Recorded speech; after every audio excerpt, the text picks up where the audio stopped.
So you want a 2026 Chevrolet Corvette ZR1. Good news. It has 1,064 horsepower, a twin-turbo V8, and enough speed to reach 60 miles per hour in 2.3 seconds. With the right package, Chevrolet says it can reach 233 miles per hour on a track, and it starts at $185,000. That sounds like the greatest performance bargain America has ever built. No, it is not, because $185,000 is only where the ZR1 begins. A heavily equipped example can cross $229,000. The loan alone can approach $3,000 every month, and the parts that create its incredible performance can become some of its most painful expenses. And by the end of this video, you will know what the ZR1 really costs, which bill can hurt most, and how much income makes this American supercar exciting instead of financially terrifying. Let's start with what you are buying. The ZR1 uses a 5.5-liter twin-turbocharged flat-plane crank V8, producing 1,064 horsepower and 828 pound-feet of torque. Power goes to the rear wheels through an 8-speed dual-clutch transmission, and carbon ceramic brakes are standard. This is not simply a faster Corvette. It is a road-legal machine built to challenge cars that normally live in an entirely different price category. But that comparison creates the first trap. A car can be cheaper than a multi-million-dollar hypercar and still be extremely expensive. Chevrolet lists the 2026 ZR1 from $185,000, but the company has also displayed a configured example above $229,000. Add a higher trim, premium paint, carbon fiber wheels, the ZTK performance package, interior upgrades, sales tax, title, and registration, and the final number can move far beyond the attractive starting price. For our example, we'll use $220,000 out the door. Put 20% down, and $44,000 disappears before the first payment. That is enough money to buy a new family car. But instead of receiving a second vehicle, you receive permission to owe the bank another $176,000. Finance that balance for 72 months at 7%, and the payment is roughly $3,001 every month. Keep the loan for all 6 years, and interest adds about $40,000. So, the $220,000 ZR1 can collect approximately $260,000 through the down payment, principal, and interest before insurance, gasoline, tires, maintenance, or a single track day. And that is why calling it a bargain can be dangerous. The performance may be discounted. The payment is not. Now comes insurance. There's no honest national quote for a Corvette ZR1. Your age, city, credit, driving history, annual mileage, garage, deductible, and coverage limits can completely change the result. But this is a rear-wheel drive 1,064 horsepower car with a 6-figure replacement value. For our planning example, reserve around $500 to $800 per month instead of budgeting like this is an ordinary Corvette. A younger driver in an expensive city could pay considerably more. And because the vehicle is financed, full coverage is normally not optional. Then comes fuel. The 2026 ZR1 is rated at 12 miles per gallon in the city, 18 on the highway, and 14 combined.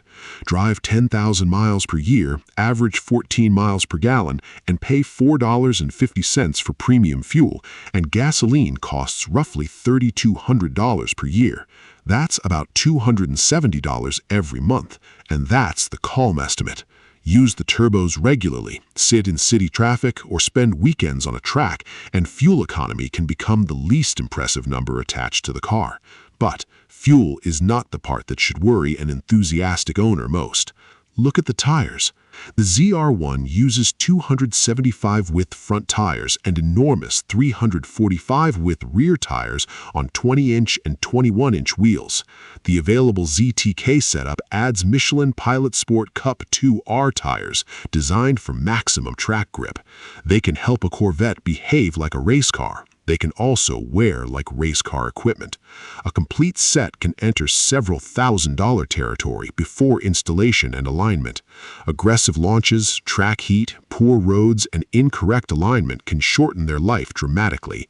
Then there are the standard carbon ceramic brakes. They're designed to repeatedly slow a car capable of more than 200 miles per hour. That's excellent when braking from serious speed. It's less exciting when wear, damage, or replacement eventually becomes your responsibility. The available carbon fiber aero package can create more than 1,200 pounds of downforce. It also places expensive lightweight material close to curbs, road debris, and parking mistakes. A normal bumper scrape is annoying. Carbon fiber damage on a $220,000 supercar can become a financial event.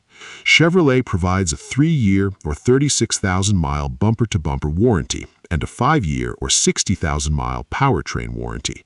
That helps with covered defects. It doesn't turn tires, brake wear, track damage, cosmetic carbon damage, or careless driving into warranty repairs. For our budget, a careful owner should reserve roughly $400 to $600 per month for tires, service, wear, and future repairs. Some months may cost almost nothing, but one set of tires, one damaged carbon component, or one major service can consume the reserve very quickly. Now add the regular monthly burden. About $3,001 for the loan, perhaps $500 to $800 for insurance, around $270 for premium fuel, and roughly $400 to $600 reserved for maintenance and wear. That places the practical monthly burden around $4,170 to $4,670. And remember, this begins after paying $44,000 up front. Track fees, professional instruction, extra fuel at the circuit, storage, detailing, parking, tolls, tickets, and modifications are not included. But one cost is still missing: depreciation. The new ZR1 doesn't yet have a reliable 5-year ownership history, so anyone promising an exact resale value is guessing. Limited supply and enthusiast demand could protect it better than an ordinary luxury car. But mileage, track use, accident history, specifications, dealer markups, and future Corvette models can change the result. So, instead of pretending to know the future, consider 2 simple scenarios. If a $220,000 ZR1 loses 30% of its transaction price, the loss is $66,000. If it loses 40%, the loss is $88,000. And taxes, financing interest, and maintenance are still separate. This is the strange economics of the ZR1.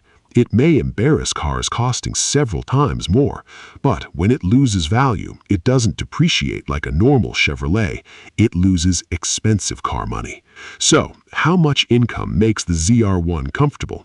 Using a monthly burden near $4,400, keeping the car around 15% of gross income requires approximately $352,000 a year.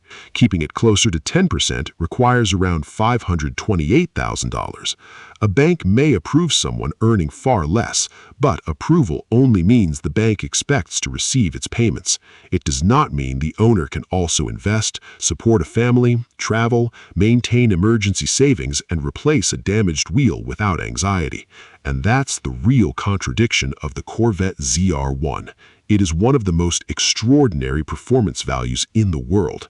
It offers 4-digit horsepower, carbon ceramic brakes, serious aerodynamics, and speed that once belonged only to million-dollar machines.